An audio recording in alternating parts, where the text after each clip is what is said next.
Welcome to Ask Dr. Mingle, the Q&A series from Mingle Health where we take your questions about quality programs in the transition to value-based care. My name is Hadley Taylor, a quality program consultant. I'll be hosting this episode along with Dr. Dan Mingle, founder and CEO of Mingle Health. Hello, Dr. Mingle. Well, good morning, Hadley, and good day to all of you tuning in. It's great to see you again.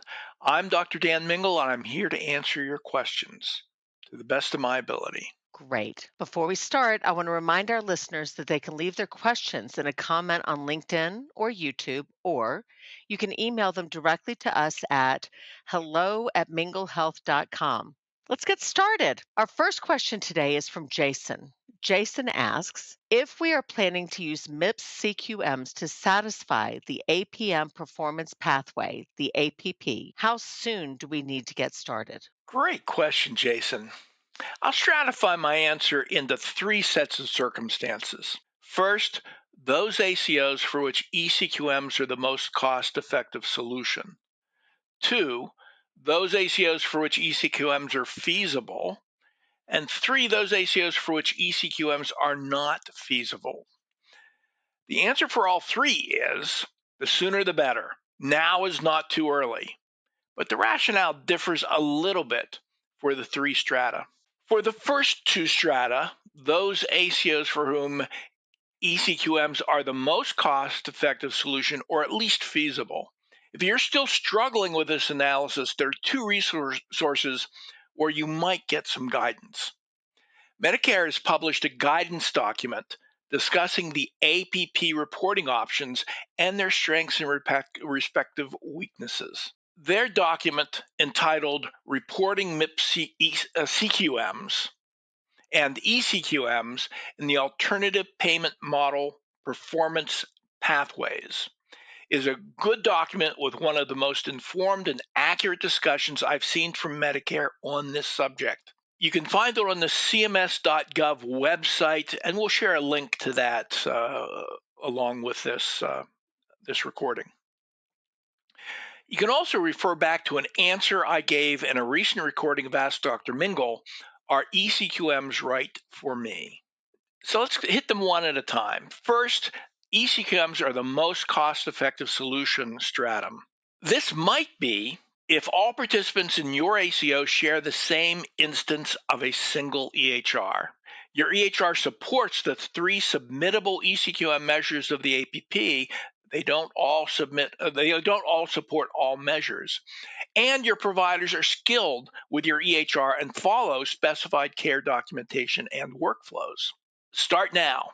The process of eCQMs is significantly different than the process of web interface reporting. We as healthcare providers are much better at finding chart data on manual review than we are at putting it in a standard location found by automated reporting methods. You want plenty of time to discover and correct anomalies in your documentation workflows. There are substantial scoring incentives to doing it early. And if your trial run of your eCQM shows unfavorable scores for 2023 or 2024, you can submit both eCQMs and web interface and enjoy both the incentives for early use of CQMs and get the benefit of the more favorable score of your two submissions. Second, the eCQMs are feasible stratum. If you think eCQMs are feasible, but you do not enjoy the narrow set of circumstances I outlined for the first stratum, MIPS CQMs are most likely to be your cost-effective solution. Start now. All of the advantages I listed for the first stratum are just as applicable to you. I have no doubt that if you apply yourself to the task with our guidance or the guidance of a similarly skilled registry, we can lead you to success with MIPS CQMs. If I were in your shoes, without the confidence that I have from years of experience with MIPS CQMs, I'd want to leave time to re-engineer to eCQMs if it proves necessary. And third and finally, the eCQMs are not feasible stratum. Most of you fit into this category.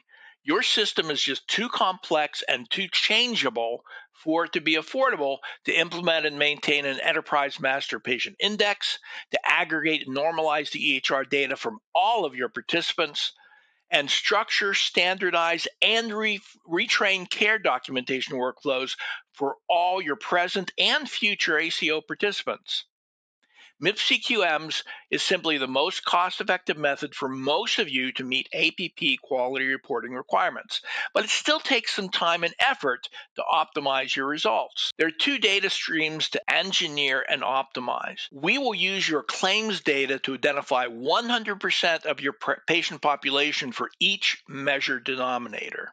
We will use your clinical data from multiple sources to identify enough numerator data to satisfy the data completeness criteria. It's doable. We have plenty of experience doing it, but the bigger and more complex your group, the more time it'll take to run down and correct each identified gap or error. Do yourself a favor, give yourself as much time as you can to get it right. Great. Thank you, Dr. Mingle. Linda's questions are next up. She has several about MIPS Value Pathways, MVPs. For context, Linda says, we are a multi specialty clinic. We would like to report on the emergency medicine MVP, for example, just to get our feet wet and report as a group to make sure that all of our specialties are included, as well as the emergency medicine physicians. To that end, Linda's first question is, if we do that, it is our understanding that CMS would use the higher of the two scores. However, does that mean that the entire group would get the higher of the two scores? Or just the emergency medicine physicians, since they were included in both reporting options? And would the group just get the group score? Great question, Linda. It does seem a little unbelievable, but for the first 3 years of MVPs, your whole multi specialty practice is eligible to get the quality score from a single specialty specific MVP. It's not so unbelievable when you look at 16 years of quality reporting, first in the physician quality reporting system, PQRS, and the merit based incentive payment system, MIPS. Most multi-specialty groups, for as long as they've been able to, have been qualifying the entire practice on a set of primary care measures. Now you can do it on the specialty side. To do an MVP, you have to register for it before the end of November. You have to define your subgroup. For 2023, 24, and 25, the first 3 years of MVPs, your whole practice can be the subgroup, even if the measure does not apply to most of them. You can only do one MVP for subgroup, even if your subgroup is the entire practice. But you can do a traditional MIPS submission, and your whole practice and your whole subgroup, which is your whole practice in this case, will benefit from the higher of the two scores. Great question, Linda. Her next question, Dr. Mingle, is, would 50% of our group have to participate in any IAs or just 50% of the group, excluding the emergency medicine providers who would have their own separate IAs? Great question, Linda. For each submission, that is your traditional MIPS submission and the MVP submission, 50% of the providers who stand to be scored on the submission will need to participate in the selected practice improvement activities. Since your whole group will be the subgroup, 50% of the whole group need to participate to get credit. Now, it should not be quite as hard as it might seem. My quick review of improvement activity choices show that they are generally broadly applicable.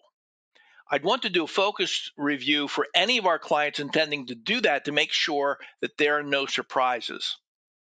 The other thing to keep in mind is that it takes half as many improvement points for a full score in an MVP than it does for traditional MIPS. It needs some attention, but it should not be an extra burden to choose MVP-specific improvement activities that are applicable to your whole group while satisfying the MVP.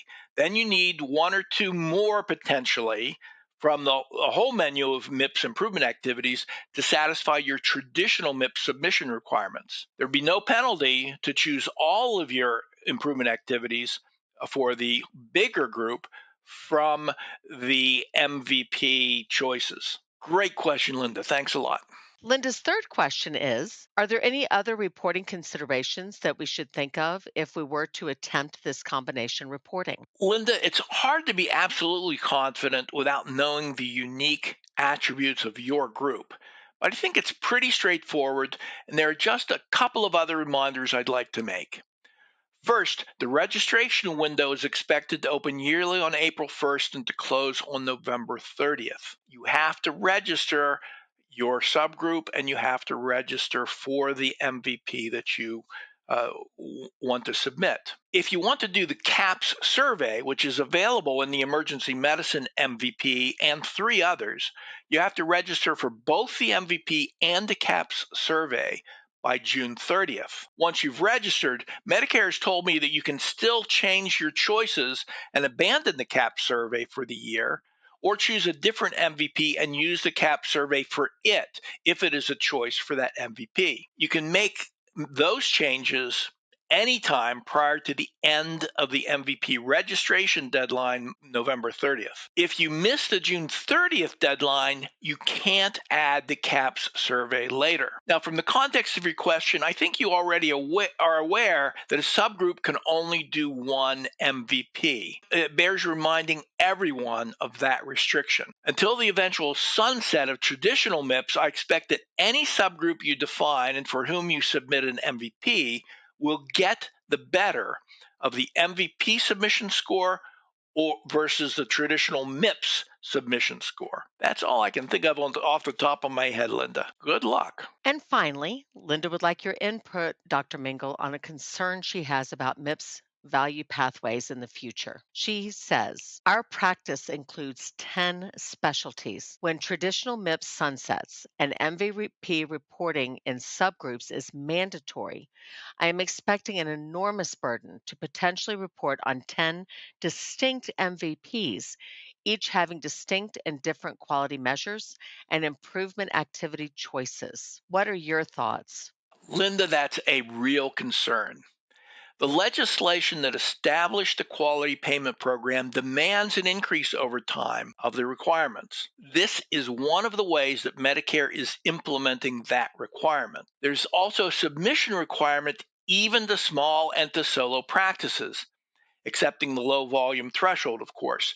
Medicare sees the relative burden on you to be no higher and potentially less than it is on those smaller practices. Looking ahead, I see a potential path in which all care is conceptualized in terms similar to inpatient diagnosis-related groups or DRGs. Reimbursement for any DRG may be modified by your measured value in comparison to your peers. Your only option is to repeatedly give your input as comments every time CMS asks for them.